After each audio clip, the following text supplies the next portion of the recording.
soft drink, pek tauba hai mahi, energy drink amadi sugary cocktail na chingba mahi sing tuina thakpana chahi ga chanadana unsa khuiba unsa chonthaba kuchu comment maksin bagaloina na furi uring thokningai macha ko heli haina akhanga hi singna phangdorakle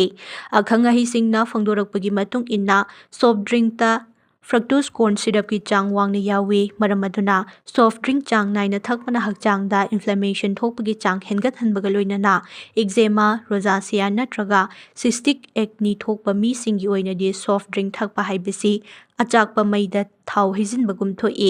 pek tawraba hai mahidadi mahausa na haida yauzaba fiber adu lauthoklaga hai adu da yauba athumbagi saruk amade preservative khaktamak lawi maram aduna fiber yautraba hai mai du thakpana blood sugar level wangkhathale masina hakchang dagi collagen yamna thuna manghanduna kuchukumen maksil halle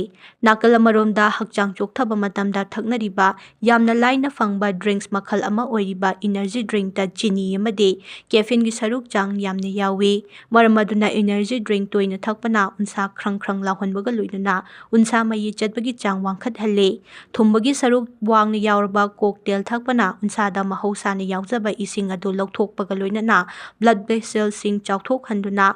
capillary da asogapan mayukna hali haina akhanga hi singna makhatari